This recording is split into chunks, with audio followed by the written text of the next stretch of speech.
नमस्कार दोस्तों, स्वागत है आपका मोटर्स एंड मोर पर। और आज की इस वीडियो में मैं आपसे बात करने वाला हूं यामाहा की R15 V3 BS6 के 2021 वेरिएंट को लेकर के कि ये 2021 में कैसी बाइक आपको दे रखी है। और 2021 में अब क्या है, आपको इसमें कि रेड शाइनी रेड कलर भी आपको दे दिया गया है। तो मैं आपको दिखाऊंगा कि ये रेड कलर कैसा लगता है इस बाइक पर, और साथ में मैं आपको पूरा का पूरा डिज़ाइन ही दिखाऊंगा कि इसमें आपको कहाँ क्या कैसा दे रखा है, क्या क्या इस बाइक में अच्छा है और क्या इस बाइक में और इम्प्रूवमेंट हो सकती है, वो भी मैं आपको बताऊंगा। इसके इंस्ट्रूमेंट क्लस्टर में आपको क्या क्या फीचर्स मिलते हैं, इसके स्टीयरिंग पर आपको क्या क्या कंट्रोल दे रखे हैं, वो सब भी मैं आपको बताऊंगा। पूरी की पूरी बाइक को चला करके दिखाऊंगा चलाते हुए। जैसे कि ये 150 सीसी में आती है और 150 सीसी के हिसाब से इसका इंजन सही में काफ़ी पावरफुल है। और अपने सेगमेंट की मतलब कि जो ऊपर की जो बाइक है 200 सीसी की 250 सीसी की बाइक है, उनको भी ये टक्कर देती है। तो मैं आपको चलाते हुए सभी कुछ के बारे में बात करूंगा। इसकी एक्सेलेरेशन, इसकी टॉप स्पीड कितनी जा सकती है, इसकी हैंडलिंग कैसी है, इसकी स्टेबिलिटी कैसी है, इसका सस्पेंशन किस तरह से बिहेव करता है, इसकी ब्रेक्स किस तरह से ये लेती है।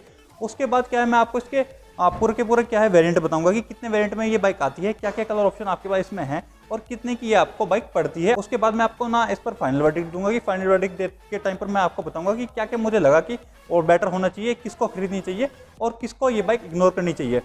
और दोस्तों, अगर इस वीडियो में मेरे से कुछ इस यामाहा R15 के बारे में छूट भी जाता है ना, तो आप बेझिझक होकर के क्या है मुझसे कमेंट में वो बात पूछिए। मैं आपको 2 घंटे के अंदर अंदर क्या है मैं आपको रिप्लाई दूंगा। और मैं ऐसा सभी के साथ करता आया हूँ अब तक। मोटर्स एंड मोर पर मुझे जितने भी कमेंट मिली है मैंने सभी पर रिप्लाई किए।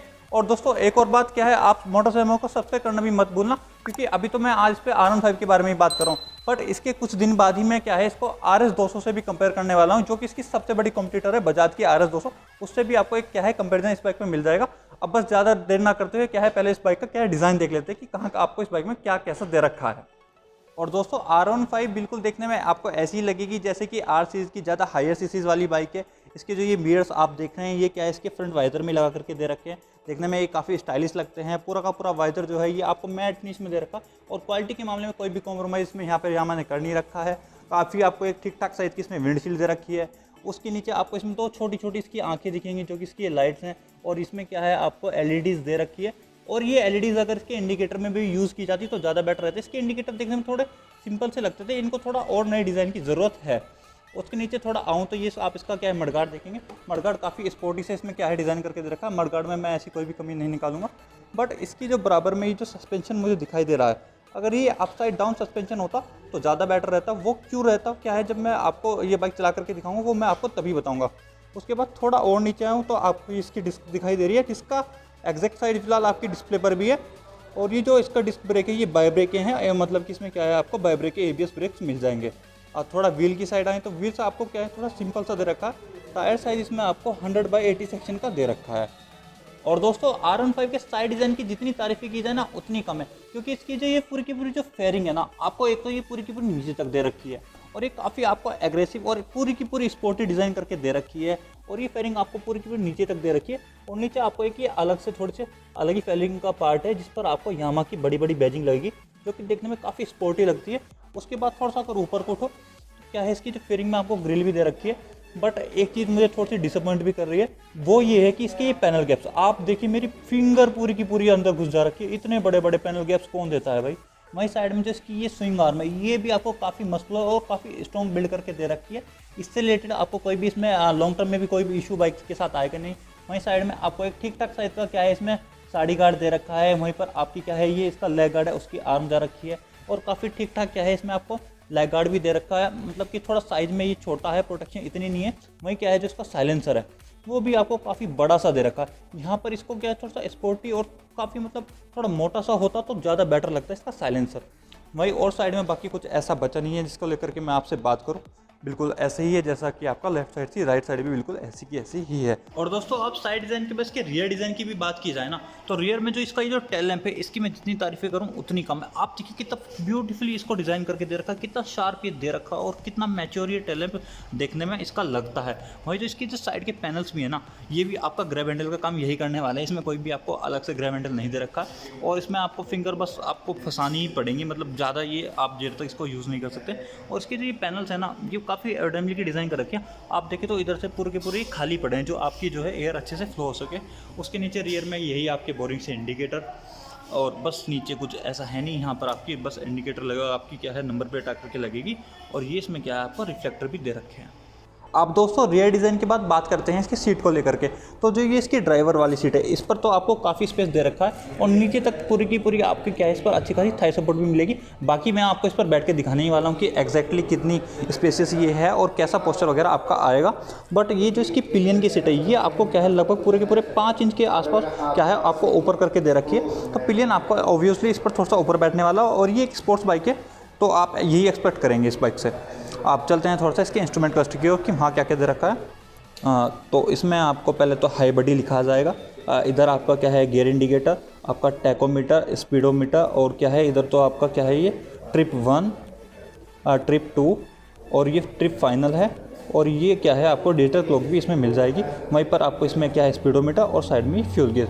तो इतना सब तो आपको क्या है इसके इंस्ट्रूमेंट क्लस्टर में मिलेगा। मैं आपको स्टीयरिंग कंट्रोल्स भी दिखा देता हूँ क्या क्या है। तो कोई पास स्विच इसमें अलग से है नहीं, ये इसके जो लो बीम हाई बीम है उसी में दे रखा है। नीचे इंडिकेटर, हॉर्न स्विच और हॉर्न सही में काफ़ी लाउड है इसका। उधर भी आपको क्या है इंजन किल स्विच और बस नीचे इलेक्ट्रिक स्टार्ट, ज़्यादा कुछ दे नहीं रखा है। अब R15 मुझे चलाने में कैसी लगी मैं वो सब बातें आपसे करना शुरू करूं, उससे पहले आप मोटर्स एंड मोर को सब्सक्राइब करके नोटिफिकेशन वाली बेल को ऑल पर कर लीजिए, जो आपको मोटर्स एंड मोर की सभी वीडियोस की नोटिफिकेशंस मिलती रहे। और चलाते हुए सबसे पहले बात करते हैं इसके इंजन के बारे में।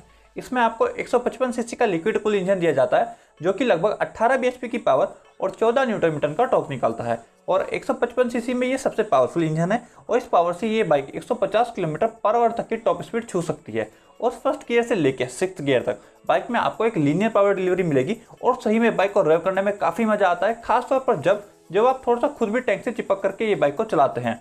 रिफाइनमेंट और वाइब्रेशंस की बात की जाए तो लो और मिड आरपीएम पर बाइक में किसी भी तरह की वाइब्रेशंस नहीं है, एकदम सुपर स्मूथ इंजन ये है। बट हाँ, हाई आरपीएम पर आपको थोड़ी बहुत वाइब्रेशंस ये बाइक फील कराएगी। और सीधे शब्दों में कहा जाए तो 150-160 सीसी में इस जैसी परफॉर्मेंस आपको कोई और बाइक नहीं दे पाएगी।